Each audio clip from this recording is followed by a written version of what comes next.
자, 오늘 본문 말씀은 예수님께서 사두개인들의 부활에 대한 잘못된 질문들에 대해서 그들의 생각과 그들의 무지를 깨닫게 하신 말씀을 서기관들이 이제 들었습니다. 근데 그 자리에는 서기관들이 있었다는 얘기죠. 서기관들이 듣고 예수님께서 대답을 잘 하신 것을 이 사람들이 기쁘게 여겼습니다. 왜냐하면 사두개인들은 부활을 믿었습니까? 안 믿었습니까? 안 믿는 자들이에요. 이 사람들이 현실주의자들입니다. 물질주의, 현실주의자들이에요. 그러니까 하나님을 섬긴다고 하지만 성경에 나타나 있는 천사라든지 영이라든지 부활해 가는 것은 미신적이다, 합리적이지 못하다, 이런 입장을 가지고 있는 사람들이 바로 이 사두개인들입니다. 자, 반면에 바리새인들이나 서기관들은 이걸 다 믿는 사람들이죠. 그러니까 예수님께서 이 부활에 대해서 바르게 말씀하신 것을 들으니까 자기들 입장과 같으니까 기분이 좋았겠어요? 안 좋았겠어요? 당연히 기분이 좋죠. 자, 그런데 이 사람들은 마냥 좋아할 수만은 없었던 것이 예수님의 자기들이 생각하는 명확한 자기들 편이라는 문제가 없는데 그게 지금 아니지 않습니까? 분명히 유사한 것 같은데 같은 것 같은데도 자기들 입장과 완전히 일치하지 않는 부분이 있거든요. 근데 백성들 입장은 어떻습니까? 지금까지 자기들을 지지하고 따랐던 이 백성들이 지금 누구에게로 그 마음이 쏠리고 있나요? 예수님께 쏠리죠. 그러니까 자기들의 지지 세력인 백성들의 마음이 예수님께로 쏠리는 것, 그래서 예수님께 인기가 가는 것을 막고자 해서 자기들의 기득권을 유지하는 것이 중요했기 때문에, 그래서 지금 예수님께 사두개인들과 입장은 다르지만 공통적인 목적이 하나 있습니다. 바리새인들과 서기관들, 대제사장들, 이 사람들이 심지어는 자기들의 정치적, 종교적 이해관계가 입장이 전혀 다른 헤롯 당하고도 야합을 합니다. 무엇 때문에 야합을 합니까? 예수님을 곤경에 처하게 해서 어떻게 체포하고 어떻게 제거하기 위해서 이렇게 야합을 하는 거죠. 이것이 성경에 여러 군데 나옵니다. 하나님께 속한 사람들을 제거하고 공격하기 위해서라면 자기들의 기본적인 이해관계가 다른 사람이라 할지라도 그 일에만큼을 일심으로 하나가 되더라, 그 말입니다. 자, 그래서 이러한 의도를 가지고 이제 서기관 중 하나가 예수님께 와서 질문을 한 것인데, 오늘 이 질문은 누가복음 10장에 기록되어 있는 율법사의 질문과 유사한 내용으로 되어 있습니다만 전혀 다른 겁니다. 그걸 염두에 두시고 한번 확인해 보십시다. 자, 누가복음 10장 25절 27절 읽어보십니다. 어떤 율법 교사가 일어나 예수를 시험하여 이르되 선생님, 내가 무엇을 하여야 영생을 얻으리까? 예수께서 이르시되 율법에 무엇이라 기록되었으며 내가 어떻게 읽느냐? 대답하여 이르되 내 마음을 다하며 목숨을 다하며 힘을 다하며 뜻을 다하여 주 너의 하나님을 사랑하고 또한 네 이웃을 네 자신같이 사랑하라 하였나이다. 자, 이 질문은 예수님의 공생의 제3년 초막절이 지난 다음에 예루살렘 부근에서 있었던 일이었습니다. 그러니까 때와 장소가 다른 거죠. 다른 사건입니다. 그래서 여기 율법사가 예수님께 질문한 거, 내가 무엇을 하여야 영생을 얻으리까? 이것은 마치 영생에 관심을 갖고 있는 것처럼 보이지만 악한 의도를 가지고 예수님께 질문을 한 겁니다. 예수님을 시험에 빠지게 하려고요. 그 질문에 예수님께서 네가 율법을 어떻게 알고 있느냐라고 이렇게 질문하시니까 이 사람이 뭐라고 합니까? 올바른 대답을 하죠. 뭐라고 얘기해요? 내 마음을 다하고 목숨을 다하고 힘을 다하여 뜻을 다하여 주 너의 하나님을 사랑하고 내 이웃을 사랑할 것이다 라고 율법의 전문가답게 율법을 잘 요약을 해서 핵심을 이렇게 정리해서 대답을 했습니다. 여기에 대해서 예수께서 그 이후에 하신 말씀이 바로 선한 사마리아인의 비유를 말씀하십니다. 선한 사마리아인의 비유 여러분 잘 아시죠? 예수님께서 말씀하신 다음에 그러면 여기에서 이 중에 누가 이 사람의 이웃이 되겠느냐라고 물어보십니다. 누가 이 사람의 강도 만난 자의 이웃입니까? 유대인들이 생각하는 이웃은 어떤 사람이죠? 내 아파트 옆동에 사는 사람, 위아래 사는 사람 이웃이라고 생각하는 것이 유대인들의 이웃 개념이에요. 근데 예수님 말씀하신 이웃은 그게 아니죠. 누가 이웃이냐라는 거예요.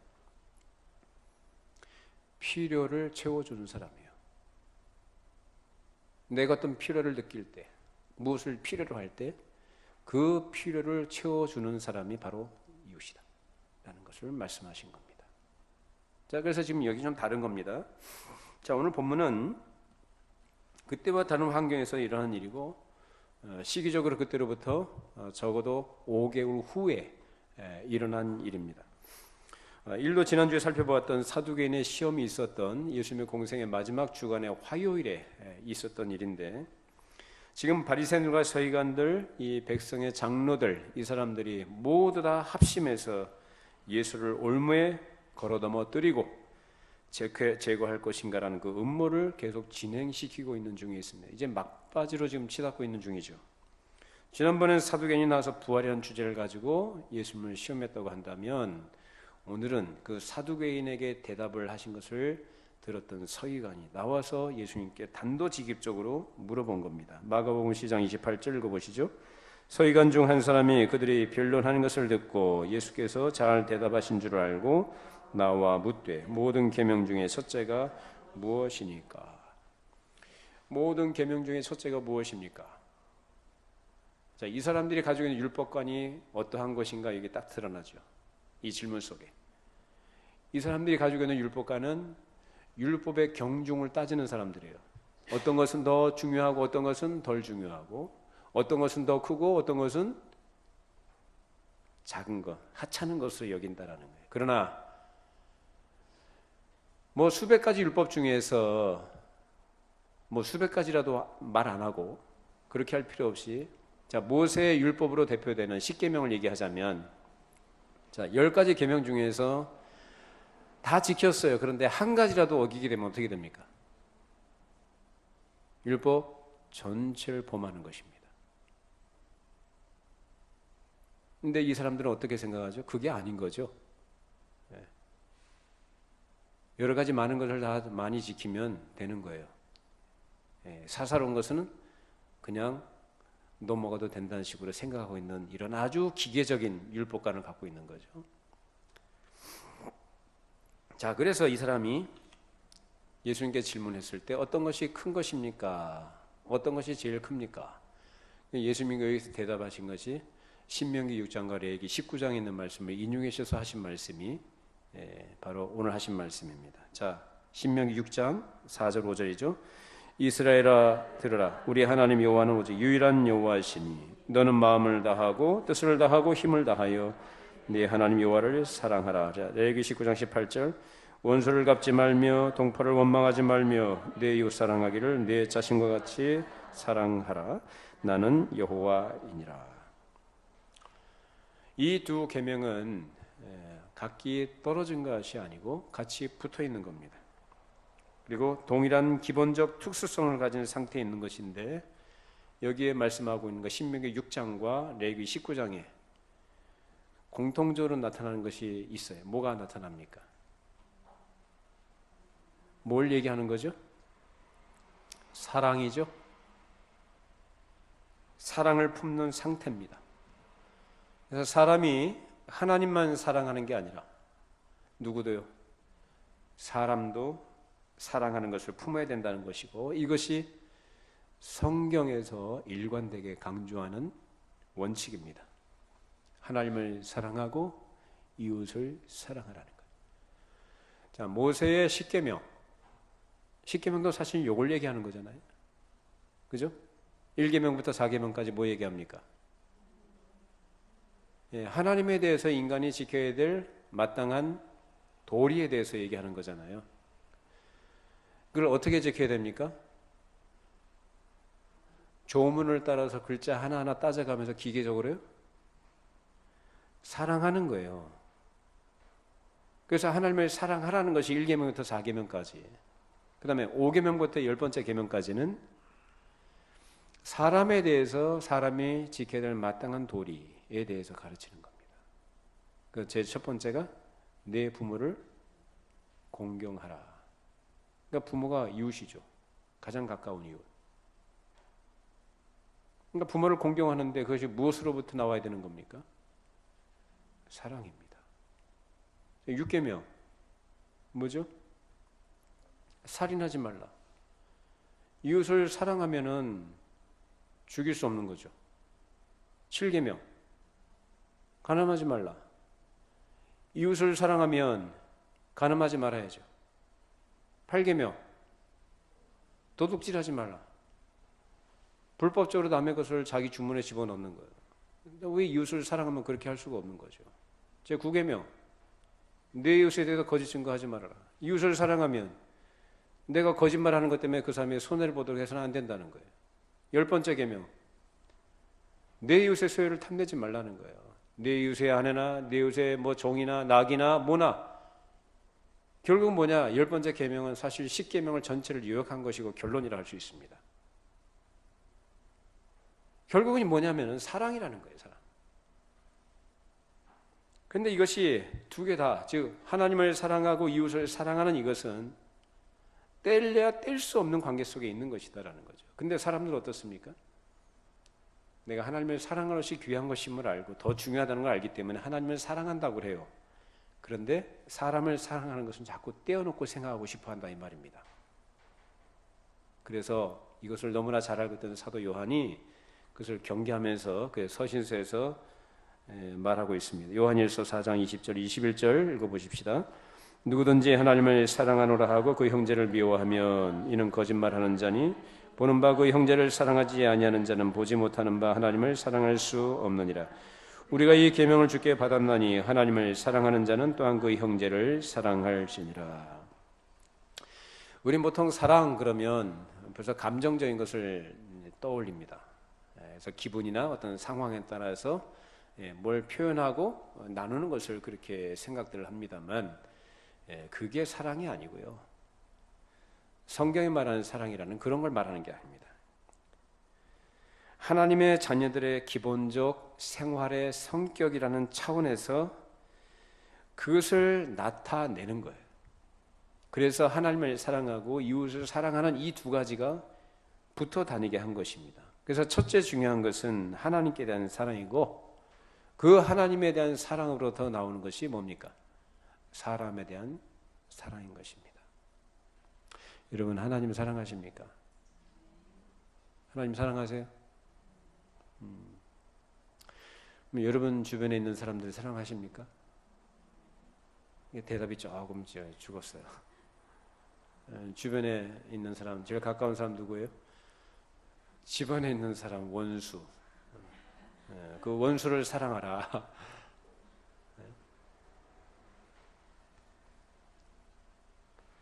근데 보이는 사람을 사랑하지 않으면서 보이지 않는 하나님을 사랑할 수가 없다라는 거예요. 그러니까 하나님을 사랑한다고 하면서 눈에 보이는 사람도 사랑 못하는 거, 그건 하나님을 사랑하는 거예요, 안 하는 거예요? 미안합니다만 그거 안 하는 겁니다. 우리는 하나님을 사랑한다고 쉽게 생각하지만 오늘 사실 예수님께서 가르쳐 주신 이 하나님을 사랑한다는 것은 우리가 생각하는 차원을 훨씬 뛰어넘는 내용입니다. 그러니까 내가 보이지 않는 하나님을 사랑한다고 우리는 쉽게 고백하지만 내 눈에 보이는 사람, 내 눈에 보이는 옆에 있는 이웃을 내가 정말 그렇게 사랑하는 마음이 없다면 그것은 하나님을 사랑하는 것이 아니다라는 거예요. 잘 여러분 생각하셔야 됩니다. 그러니까 사람들은 자꾸 어떻게 생각합니까? 나는 하나님을 사랑한다는 마음은 확실하고 진실한데 실제 우리 현실을 보면 어때요? 눈에 보이는 사람에 대해서 너무나 가린단 말이에요. 차별하고. 그 부분은 우리 다음 주에 나눌 건데 오늘은 먼저 하나님에 대한 사랑이 뭐냐, 하나님을 사랑한다는 것이 어떻게 사랑하는 거냐라는 것을 생각해 보도록 하겠습니다. 자, 마가복음 12장 29절 30절 읽어보십시다. 예수께서 대답하시되 첫째는 이것이니 이스라엘아 들으라. 주 곧 우리 하나님은 유일한 주시라. 내 마음을 다하고 목숨을 다하고 뜻을 다하고 힘을 다하여 주 너의 하나님을 사랑하라 하신 것이요. 자, 신명기 6장 말씀 인용한 말씀인데요. 하나님을 사랑할 때 어떻게 하라고요? 마음을 다해서 목숨을 다해서 뜻을 다해서 힘을 다해서 사랑하라 라고 합니다. 자, 먼저 마음인데, 마음이라는 것은 히브리어로 레브라고 하고 헬라어로는 카르디아라고 합니다. 마음이라는 것은 우리의 삶의 중심, 축과 같다라는 거예요. 우리 자전거 보면은 자전거 바퀴가 있으면 그 자전거 바퀴 안쪽에 그 살이라고, 바퀴 살이라는 것이 있죠. 그죠? 그 바퀴 살 중앙에 뭐가 있습니까? 축이라는 것이 있죠. 그걸 허브라고 얘기합니다. 자, 그렇게 바퀴가 그 축의 어떤 그 지탱을 받아서 굴러가듯이 우리 인생이라는 것은 그냥 가만히 있는 정적인 그런 그 성격이 아니라 계속 굴러가는 거거든요. 굴러가는데 어떻게 해요? 허브가 있단 말이에요. 허브, 축. 굴러가도록 하는 그 축이 있는데 그 축이 뭐냐? 마음이다라는 겁니다. 그만큼 마음이 중요하다는 거예요. 마음으로부터 뭐가 나오냐? 생각이 나오고 말이 나오고 행동이 나와요. 그 마음이 어떠하면 그 사람이 어떠하다라고 얘기합니다. 우리 잠언 4장 23절 읽어보십시다. 모든 지킬 만한 것 중에 더욱 내 마음을 지키라. 생명의 근원이 이에서 남이니라. 참 중요한 말씀입니다. 사람의 생각과 말하는 것, 행동한 모든 것들이 그것이 어디서 나오냐? 마음에서 나온다. 모든 생명의 근원이 여기에서 흘러나온다라는 거예요. 그러니까 마음이 잘못되게 되면 어떻게 될까요? 사람이 살까요? 못 살까요? 못 사는 거예요. 사람이 죽어요. 그러나 마음이 바르게 되면, 마음을 잘 지키면 사람이 여기에서 생명을 누립니다. 하나님을 사랑하는 것이 어디서부터 나오는 것이어야 되느냐? 이 마음으로부터 나와야 된다는 거예요. 근데 지금 율법을 잘 요약을 해서 외우면서까지 대답을 한 이 서기관, 이 사람들은 어떤 사람들입니까? 그야말로 율법 학자들이에요. 그냥 지식적으로만 아는 거예요. 그리고 지식적으로 알고 있는 것을 자기들이 그렇게 지켜나간다고 생각하는 것으로서 자기들이 할 일을 다 하고 있다고 생각하는 겁니다만, 그들의 마음속에는 진실하게 하나님을 사랑하는 마음은 없는 거죠. 그러니까 하나님을 사랑하는 마음이 없으니까 당연히 또 누구도, 이웃도 사랑하지 않아요. 그러니까 이들은 율법을 지킨다고 하지만 율법을 지키는 게 아니라 사실은 율법을 범하고 있는 자들이에요. 그 사람이 율법의 제정자이신, 율법의 완성자이신 그 예수님께 나와서 이런 질문을 하는 겁니다. 어느 계명이 가장 큽니까?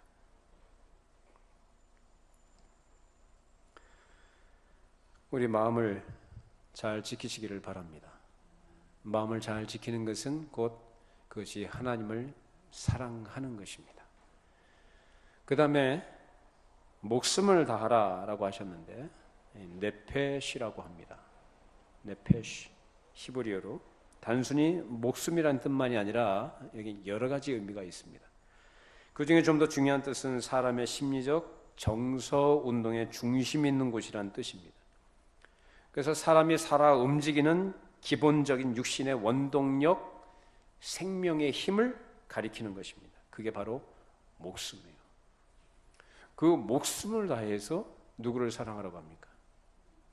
하나님을 사랑하라는 거예요. 점점 어려워지죠? 쉽게 생각할 문제 아니죠? 자, 그 다음에 이제 뜻이라는 건데, 이것은 사람의 지적인 생명의 활동을 의미하는 것으로 그에 더해서 그의 성품의 경향까지, 길적인 태도까지 다 포함하는 것입니다. 이것이 바로 뜻이라는 표현입니다. 그러니까 하나님 앞에서 어떠한 태도를 가져야 되느냐라는 거예요. 하나님에 대해서 가지고 있는 지식, 하나님을 아는 즐거움, 또 하나님을 향한 마음, 자세, 이런 것들이 온전히 다 하나님께 드려져야 된다는 거예요. 그 다음에 힘이라는 것은 말 그대로 능력이죠. 능력적인 것. 전력을 다 기울여서 행하는 것을 힘이라고 얘기합니다. 이렇게 하나님을 사랑한다는 것은 마음, 목숨, 뜻을 다해서 힘을 다해서 사랑하라고 얘기합니다. 그 사람의 전 영혼의 기능을 다해서 움직여서 사랑하라는 것입니다. 그렇게 하나님을 사랑하려면 그 하나님이 어떤 분이신지를 잘 알아야 됩니다. 그래서 하나님에 대해서 바른 인식을 갖지 못하면 하나님을 사랑한다고 하면서도 그 사랑하는 것이 아님에도 불구하고 사랑하지 않은 상태에서 그냥 사람이 지나가게 됩니다. 자, 우리가 하나님을 사랑하려면 그 하나님이 어떤 분이신지 알아야 되는데, 자, 내가 전심을 다해서 내 영혼의 전 영혼의 기능을 다해서 전인격적으로 하나님을 사랑하게 되면, 그 사랑을 바치면 하나님께서 그 사랑을 받으시고 기뻐하신다는, 또 그것을 나에게 기뻐하심을 나타내 보여주신다, 응답해 주신다는 그런 교통이죠. 그런 교통하시는 확실한 인격자가 되심을 내가 알아야 되는 겁니다. 그렇지 않게 되면 사랑해요 사랑해요 하면서도 그저 자기 감정에 취해서 종교심에 의해서 허공을 치는 메아리를 외치면서 하나님을 사랑하는 것으로 생각하기 쉽습니다. 하나님을 사랑하는 게 아닙니다. 사랑은 여기서 말하는 사랑은 물론 감정적인 것도 물론 포함이 되지만은 우리가 생각하는 그런 감정적인 차원의 문제가 아니고 내 전 존재를 다 드리는 것입니다. 그것이 하나님을 사랑하는 것입니다. 그래서 내가 전인격적으로 사랑하는 대상인 하나님이 그 사랑을 넉넉히 받으실 수 있는 명백하고 현실적인 인격자라는 사실을 내가 확고하게 믿고 그 터 위에서 하나님께 자신을 드릴 수가 있는 겁니다. 확실하지 않은데 내가 어떻게 그걸 드리겠어요? 내 사랑을 알고 받으실 만한 분, 받아주시는 분임을 내가 확실하게 알아야 사랑을 드리지 않겠습니까? 그래서 중요한 것은 뭐냐? 내가 하나님을 사랑하는 그 사랑의 대상인 하나님이 어떠한 분인지를 바르게 잘 이해를 해야 돼요. 그래서 하나님에 대한 이해가 어떠하냐에 따라서 그 사람의 신앙생활의 모습들이 그렇게 나옵니다. 단순하게 하나님을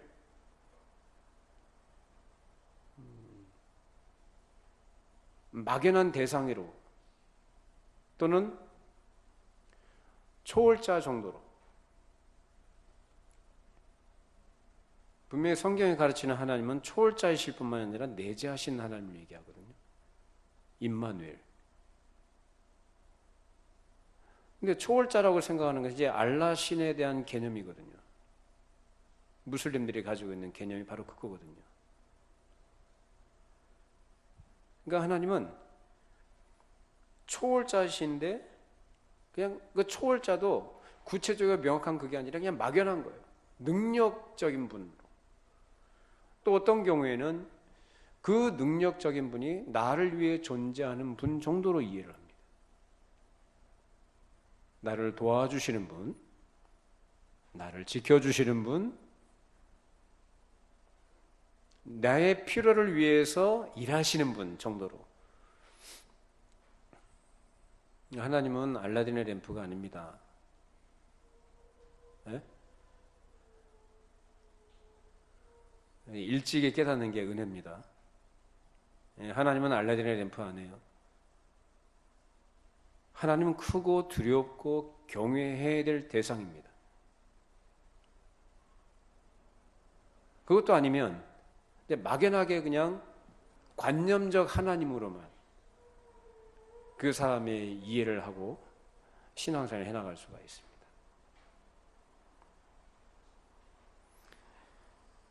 하나님은 그런 하나님이 아니고 내가 사랑하는 사람을 사랑하는 것처럼 나의 인격적인 사랑을 쏟아 부을 때 그 사랑을 받아주시고 그 사랑을 받으셨다는 어떤 증명과 어떤 응답을 주실 만한 그런 현실적이고 구체적인 하나님, 인격자 신분을 내가 확신하고 있어야 됩니다. 여러분, 이게 굉장히 우리에게 중요합니다. 하나님은 살아계신 분이시고요. 자, 우리를 다 아시고 내 기도를 들으시며 내 믿음과 사랑의 고백을 기쁘게 받으시고 또 응답해 주시고 나와 함께 해주신 하나님, 그 하나님이심을 여러분 확실하게 인식하고 믿으시기를 바랍니다. 자, 그 하나님을 내가 그렇게 바르게 알고 있어야 그 하나님을 사랑할 수 있다는 거예요. 사랑을 바칠 수가 있다는 거예요. 자, 그러면 내가 하나님을 사랑한다고 할 때 그 어떻게 사랑해야 되느냐, 그 사랑한다는 것을 어떻게 하느냐라는 거예요. 예수님 말씀하셨잖아요. 내 마음을 다하고 목숨을 다하고 뜻을 다하고 힘을 다해라. 한마디로 요약하자면 어떻게 하라는 거죠? 전적으로 헌신하는 것을 말합니다. 여러분, 사랑하는 대상이 있으면 헌신합니까? 아니면 대충 합니까? 대충 안 하죠. 전심을 다해서 하죠.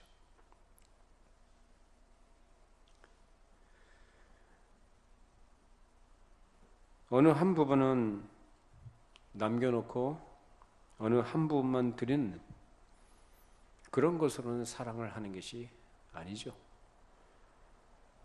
내가 하나님께 뭘 드린다고 하면서도 이거는 드릴 수 있고 이것은 드리기가 좀 아깝고 좀 남겨두고 싶고 좀 보류하고 싶고 이런 부분들이 있지 않습니까? 그건 사랑하는 겁니까? 사랑하지 않는 겁니까?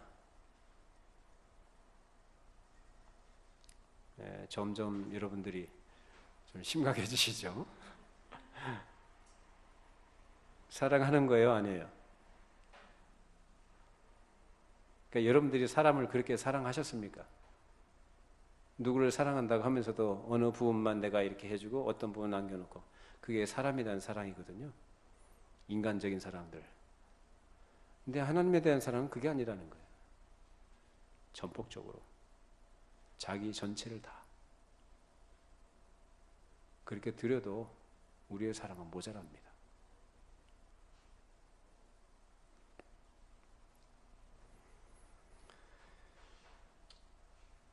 내 안에 누구나 다 자아라는 게 있어요. 아상이라 김홍전 목사님은 그렇게 표현하십니다. 아상. 그 아상이 없어져야 됩니다. 완전히 자기가 부인된 상태에 있어야 그것이 전적으로 하나님을 사랑하는 상태가 되는 거예요. 하나님에 대한 전당한 사랑은 하나님을 인격적인 분으로 믿는 동시에 그렇게 자기의 아상이 없어져야만 됩니다. 사람은 어떤 경우에 자아라는 것이 늘 남아있기 쉬운데, 자아가 없어지려면 자기가 하나님께는 아무 가치 없는 쓸데없는 존재다라는 것을 인정해야 됩니다. 내가 무엇을 하나님께 드릴 수 있고 무엇을 주를 위해서 할 수 있다라고 생각하는 이런 것들이 다 없어져야 됩니다. 오히려 하나님의 뜻을 이루어가는데 나는 장애물밖에 안 된다라는 생각들. 그럼에도 불구하고 그런 나를 하나님께서 기쁘게 받아주신다는 사실을 믿고 겸손하게 은혜를 구하면서 주의 뜻을 따라서 내가 내 자신을 주 앞에 드리겠습니다 라고 하는 거예요. 아시겠습니까?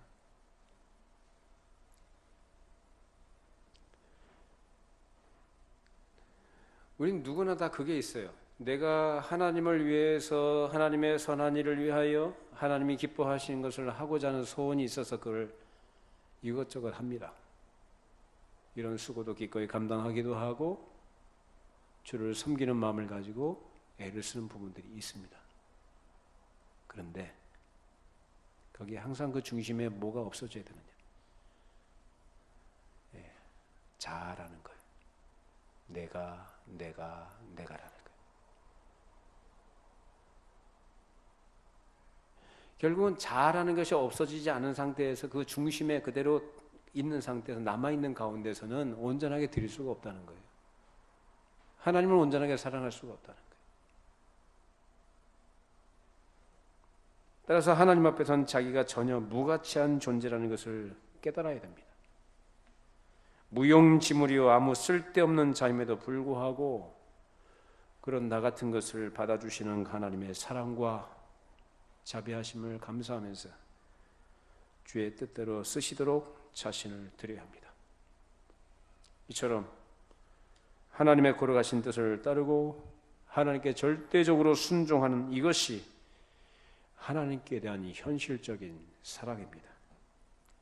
자, 그런데 문제는 우리가 그렇게 결심을 하고 하나님 앞에 약속도 하고 그렇게 생활하려고 할 때에 세상이 그런 나를 가만두느냐? 가만두질 않아요. 밖에서는 마귀가 막 속삭입니다. 야, 너 뭐 그렇게까지 할 거 있냐? 그냥 하나님을 신뢰하고 믿는다고 하고 어쨌든 그 믿음 안에 있으면 되는 것이고 또 너는 또 너 나름대로 하고 싶은 거 있지 않냐? 네가 추구하는 것도 있고 네가 행복해하고자 하는 것들이 있고 네가 원하는 것들이 있으니까 그걸 추구하도록 그런 것 정도는 하나님께서 이해하신다 라는 식으로 하나님께서 마치 그런 것을 허용하신 것처럼 생각하도록 부추깁니다. 너 하나님 믿지 않는 거 아니지 않냐? 그래도 네가 나름 하나님을 위해서 이것저것 하지 않느냐라는 거예요. 그건 그거고 너 나름대로의 소원이 있고 너의 행복도 있는 거니까 그것을 위해서 너 자신을 위해서 사용하라 라는 식으로 유혹하고 꾀갑니다.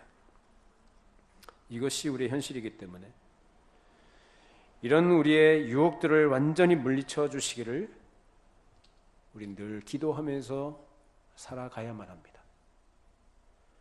그래서 우리 힘으로 안 되기 때문에 우리의 결심과 우리 의지 갖고는 안 되기 때문에 우리가 늘 기도해야 된다는 거예요. 그러니까 기도하지 않으면 그 속에 뭐가 계속 살아서 있습니까? 자기 자신이 계속 살아있어요. 그렇게 살아있는 한 해는 전적으로 자신을 하나님께 드릴 수 없으며 하나님을 사랑하는 상태로 존재해 갈 수가 없다. 그래서 기도가 굉장히 중요한 겁니다. 기도는 내가 하나님께 이것저것 아뢰면서 도우심을 구하는 성격도 있지만 그 도우심을 구하는 그 핵심은 내가 하나님의 뜻을 따라서 살아가기에 힘이 부족한 그런 무능력한 나를 도와주시라는 기도입니다. 내 뜻이 아니라 성경을 통해 우리에게 계시하고 가르쳐 주시는 하나님의 뜻에 내 자신을 굴복시키는 그 작업이에요. 그게 기도예요. 내 소원 성취의 수단으로 하는 게 기도가 아니고 하나님의 뜻에 내 자신이 굴복되어지도록 하나님께서 주신 그 은혜의 통로 수단이 바로 기도입니다. 그러니 우리가 하나님을 사랑하려면 반드시 뭐가 필요합니까? 기도가 필요한 겁니다. 여러분 기도하셔야 됩니다. 새벽기도 안 나오신 분들은 새벽기도 나오시고요. 멀리 차로 1시간 이상 떨어진 거리 아니면 다 나오시면 좋겠습니다. 예? 뭐가 중요합니까? 잠을 더 자는 게 중요합니까? 피곤하면 더 잘 수도 있겠지만 1년 360을 그러시면 안 되죠. 그게 하나님을 사랑하는 태도는 아니지 않습니까? 여러분들이 정말로 하나님의 은혜를 아는 자들이고 사랑을 입은 자들이고 그 사랑을 구하는 자들이고 그 사랑 안에서 살아가는 사람들이라면 그렇게 함부로 사시면 안 됩니다. 할 수 있는 대로 기도 생활 하셔야 합니다. 기도할 때 하나님께서 힘 주시고 기도할 때 우리에게 은혜를 주시고 기도할 때 하나님을 사랑하는 그 자리로 나가도록 은혜를 주시는 줄로 믿습니다. 기도하셔야 됩니다. 말로만 하나님을 사랑한다고 하지 마시고 그렇게 사랑하는 상태에 이르기까지, 그런 상태에 이르도록 하나님의 은혜를 구하는 기도 생활이 굉장히 중요한 겁니다. 그래서 사람이 그만큼 연약하고 부패한 본성이 남아있기 때문에 하나님 앞에 전적으로 자신을 드린다고 생각을 해도 자꾸 세상은 우리를 유혹하고 끄어갑니다. 그래서 예수님께서 마태복음 26장에서 이렇게 말씀하셨죠. 겟세마네 동산에서 마지막으로 기도하실 때 제자들이 굴굴 잠에 빠집니다. 예수님 뭐라고 하십니까? 마음은 원이로되 육신이 약하도다. 시험에 들지 않게 깨어 기도하라. 기도 안 하면 시험에 든다. 시험은 누구나 다 당하지만 시험에 드는 것과 시험을 당하는 것은 달라요. 이 세상은 계속해서 시험거리들이요 우리 도처에 널려 있습니다. 예? 어떻게든지 하나님의 말씀과 그 은혜의 삶에서 떠나도록 부추기고 자기 욕심을 따라 살아가도록 자기 만족을 추구해 나가도록 계속 마귀가 공격을 하고 유혹하고 역사합니다. 그런 가운데서 기도하지 않고 버텨낼 사람은 아무도 없습니다. 말씀과 기도로 자기 자신의 영혼과 마음을 지켜나갈 때 그가 하나님을 사랑하는 현실적인 생활을 해나갈 수가 있는 겁니다. 이게 모두 시험을 이겨나가는 그 비결로 서 주신 이 기도 생활 꾸준하게 해나갈 수 있기를 바랍니다. 자, 로마서 8장 1절로 4절 말씀 읽어보십시다. 그러므로 이제 그리스도 예수 안에 있는 자에게는 결코 정죄함이 없나니 이는 그리스도 예수 안에 있는 생명의 성령의 법이 죄와 사망의 법에서 너를 해방하였습니다. 율법의 육신으로 말미암아 연약하여 할 수 없는 그것을 하나님은 하시나니 그 죄로 말미암아 자기 아들을 죄 있는 육신의 모양으로 보내어 육신의 죄를 정하사 육신을 따르지 않고 그 영을 따라 행하는 우리에게 율법의 요구가 이루어지게 하려 하심이니라. 율법의 요구가 이루어지게 하려 하심이라. 율법의 요구를 예수님께서 다 이루셨죠? 우리가 예수 안에 있으면 우리는 율법의 요구를 이룬 상태에서 우리가 살아가는 것입니다. 믿으십니까? 자, 이 말씀이 왜 필요하냐면은 우리가 마음에는 원하는 것들이 있어요. 예? 그렇죠? 예, 하나님의 말씀을 통해서 우리가 하나님이 어떤 분이신지, 하나님이 우리를 위해서 하신 은혜가 무엇인지, 베풀어 주신 약속들이 무엇인지를 다 알고 그 복됨과 영광과 가치를 알고 소망을 가지고 우리 살아갑니다. 자, 그리고 구원받은 성도들의 삶입니다. 자, 그런데 그 구원받은 성도들의 삶이 완전하냐? 이 세상에서 천국 가기 전까지 우리가 육신을 가지고 살아가는 동안에 우리의 생활과 우리의 삶의 모든 내용들, 우리의 의지와 우리의 삶의 열매들로 나타나는 것들 다 완전합니까? 우리는 예수 믿기 전과 달리 우리는 새로운 피조물로서 가지고 있는 인식들이 있고 하나님에 대한 인식이 있고 하나님을 사랑합니다. 그리고 하나님께 감사합니다. 그리고 하나님을 믿고 의지합니다. 그럼에도 불구하고 우리의 믿음의 고백과 소원과 결심과 달리 그렇게 안 되는 것들이 너무 많거든요. 그래요, 안 그래요? 그게 우리 현실이에요. 그걸 죄와 사망의 법에 매여 있다 그렇게 얘기합니다. 아니, 구원받은 사람이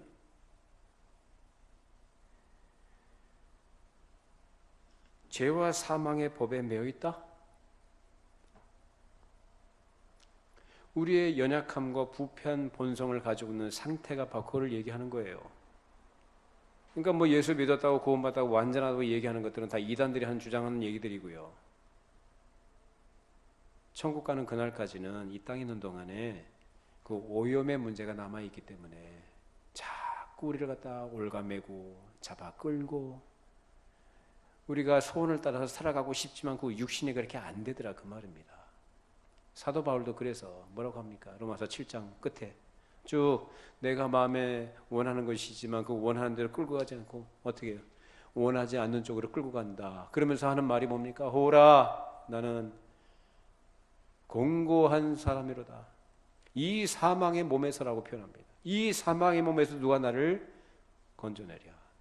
아주 절규를 합니다. 우리도 똑같습니다. 우리 힘으로, 우리의 결심으로 어찌할 수가 없는 겁니다. 자, 그런데 생명의 성령의 법으로는 이길 수 있습니다. 그걸 지금 얘기하는 거예요.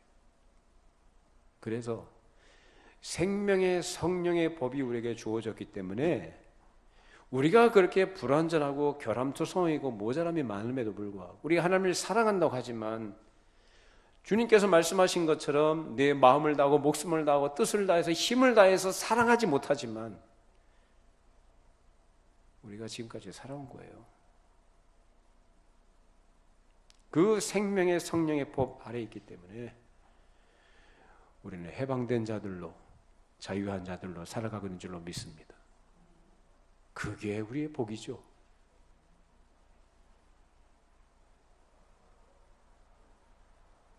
생명의 성령의 법은 그것이 그리스도 안에서 역사하는 법이요 그 법이 전적으로 하나님의 뜻을 따르지 않고 자기 생각을 따라가도록 하는 죄의 법에서 나를 해방해 주는 겁니다. 그래서 사람이 못하는 걸 하나님은 하신다는 거예요. 어떻게 하시느냐? 나의 모든 죄와 잘못을 용서하시고 부족을 채워주신데 그 근거가 바로 예수 그리스도의 속죄의 죽으심이에요. 인간을 얽매고 있는 죄의 문제를 해결하기 위해서 자기 아들을 죄 있는 육신의 모양으로 세상에 보내셨고 그 육신의 죄를 정하시고 이제 그를 믿는 우리로 하여금 육신을 따르지 않고 누구를 따라요? 성령을 따라 행하게 하십니다. 아멘입니까? 성령을 따라 행할 때 우리는 이 율법의 요구를 이룰 수 있다는 거예요. 누구 안에 있는 자들에게? 그리스도 안에 있는 자들에게. 마귀가 시험을 해오기도 하고 내 마음속에 있는 연약함과 욕심으로 인해서 시험을 당하는 것이 우리의 현실입니다. 그것이 이 세상에 있는 동안 늘 당하는 일들인데 그런 가운데 육신을 따르기가 쉬운 것이 우리를 이라고 할 때 이 생명의 성령의 법은 그것을 포기해 버리고 육신을 따르지 않고 성령을 따라 행하게 하신다는 겁니다. 성령께서 말씀을 깨닫게 하시고 그 말씀을 따라 생활해 나가도록 지도해 가십니다. 중요한 것은 내가 그 성령의 인도하심을 따라 순종하는 겁니다. 그러할 때 우리는 율법의 요구를 이룰 수가 있습니다. 이처럼 하나님께서는 우리 육신의 생각이나 결심으로는 할 수 없는 것들을 이제는 할 수 있도록 만들어 주셨기 때문에 사람이 하나님 앞에 자기를 전부 드린다는 헌신도 하나님을 사랑하는 것도 오직 이 생명의 성령의 법에 의존해서만 가능하다는 겁니다. 여러분 의지와 결심으로 하려고 하지 마세요. 그 자체가 이미 내 생각을 앞세우는 것이 내가 살아 사는 겁니다. 그래서 율법은 우리의 한계를 절감하게 하고 우리를 비참하게 만들어요. 율법은 그러잖아요. 그런 가운데서 율법의 역할이 또 뭐냐? 그 가운데서 우리로 하여금 더 한계를 깨닫고 겸손하게 하시고 하나님의 은혜를 구하는 자리로 나아가도록 이끈다 그 말입니다. 예수 안에 있는 자들은 그래서 정죄함이 없다는 말씀과 생명의 성령의 법에 의존해서만 우리가 하나님을 사랑한다는 것, 이것을 우리에게 가르쳐 주시는 겁니다. 우리가 하나님을 사랑하되 어떻게 사랑하라고 합니까? 내 마음을 다하고 목숨을 다하고 뜻을 다하고 힘을 다해서 사랑하는 이 사랑인데 이 사랑은 생명의 성령의 법을 따라갈 때 성령의 인도하심을 따라갈 때 우리가 그렇게 할 수 있다는 것을 말씀을 통해서 가르쳐 주신 것입니다. 우리 우리 힘으로 할 수 없다는 것을 인정하면서 항상 하나님 앞에 우리 자신을 다 포기하고 하나님께 전적으로 모든 것을 다 맡겨드리고 인도하신 대로 순종하는 우리 모두가 되기를 바랍니다. 기도하십시다. 걸어가신 하나님 아버지, 참으로 결함투성이고 모자란 저희들을 주께서 변함없이 사랑해 주시고 우리를 은혜로 대접해 주셔서 하나님을 사랑하는 자로 인정해 주심을 감사를 드립니다. 우리가 그리스도 안에 있다는 이유 하나 때문에, 그렇게 있게 된 것 때문에 우리가 생명의 성령의 법을 따르도록 되어 있어서 그 법을 따라 순종하며 살아가도록 믿음 주시고 그 믿음 안에서 하나님 앞에 서게 해주신 것을 감사드립니다. 주님, 저희들이 하나님의 은혜를 알고 하나님께 감사하면서 우리가 하나님을 사랑하고자 그 뜻을 따라 순종하고자 하지만 내 마음의 소원과 달리 우리 육신이 따라주지 못할 때가 너무나 많아서 그것 때문에 힘들어할 때가 있습니다. 하나님, 그러한 가운데 항상 이러한 우리의 현실을 정직하게 인정하고 이러한 우리를 도우시기 위해 계시는 성령께서 우리를 깨닫게 하시고 인도해 가실 때 우리가 우리 자신을 내려놓고 우리 생각을 접어두고 포기해버리고 오직 성령의 깨닫게 하시는 그 말씀을 따라 순종하는 우리가 되게 하여 주시옵소서. 우리의 삶이 하나님께 기쁨이 되어지고 그 기쁨이 또한 우리에게 주어지는 은혜로 우리가 참 만족을 누릴 수 있도록 주께서 지키시고 인도해 주시옵소서. 예수님의 이름으로 기도합나이다. 아멘.